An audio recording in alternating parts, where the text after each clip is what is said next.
पहले पॉलिटिकल में ये बताइए कि इस समय पॉलिटिकल अवेयरनेस हमारे समाज में पहले की तुलना में कम है या ज़्यादा है? जिस समय पॉलिटिकल अवेयरनेस बहुत ज़्यादा है, उस समय सिविल सर्वेंट की एक-एक हरकत पे समाज ध्यान रखेगा। तो पॉलिटिकल वाले में देखिए पॉलिटिकल अवेयरनेस बहुत ज़्यादा है, इसलिए सिविल सर्वेंट्स का हर फैसला पब्लिक स्क्रूटनी के दायरे में है, जनता उसका मूल्यांकन करती है। और दूसरी बात देखिए सोशल मीडिया का जो प्रभाव है, अगर सिविल सर्वेंट एक भी ऐसा स्कोप दे देगा, जो न्यूट्रलिटी का नहीं है, तो सोशल मीडिया के माध्यम से इतनी ज़्यादा उसके खिलाफ राय बन जाएगी कि शायद वो जीवन भर उस तक को पहुँच नहीं पाएगा। तो जनता की राजनीतिक चेतना बढ़ने से और दूसरा सोशल मीडिया का प्रभाव बढ़ने से सिविल अधिकारी पर दबाव है कि वो हर समय राजनीतिक तटस्थता सुनिश्चित रखे। वो जो निष्पक्षता है वो क्यों रखे? क्योंकि जो अवेयरनेस बढ़ी है केवल पॉलिटिकल बढ़ी है, सोशल भी बढ़ी है। सोशल में देखिए कि वंचित वर्गों में पहली बार अधिकार की भावना पैदा हो गई है। भाई दलित समाज जो आज से 100 साल पहले तक लगभग अति वंचित समाज था, अभी भी अति वंचित है, लेकिन मैं कुछ और कहना चाह रहा हूँ।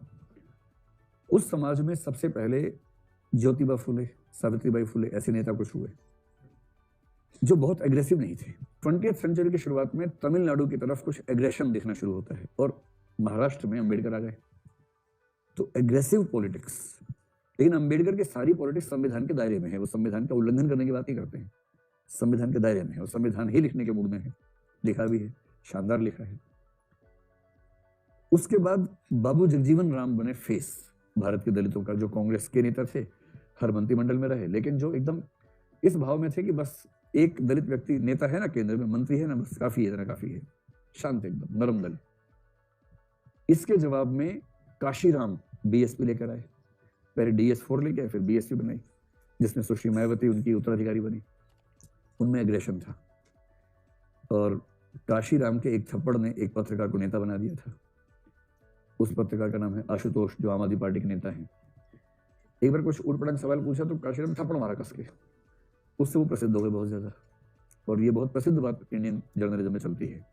बहरहाल मायावती में एग्रेशन है, लेकिन आप देखेंगे मायावती का एग्रेशन पिछले कुछ साल से नहीं के बराबर दिखेगा आपको। इधर जो नया एक तेवर आ गया है, चंद्रशेखर आजाद आ गया है, जो खुद को रावण भी कहता है, भीम आर्मी, उसमें एग्रेशन इतना जबरदस्त है।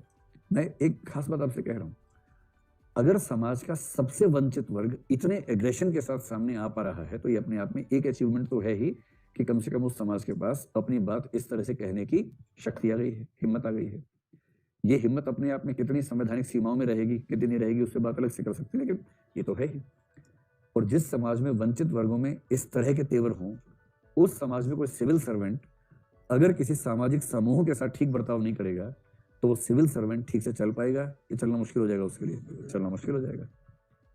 इसलिए एक ऐसे दौर में जब वंचित वर्ग अपने अधिकारों को मांग रहे हों ठीक तरीके से, सिविल सेवकों को निष्पक्ष होना ही पड़ेगा।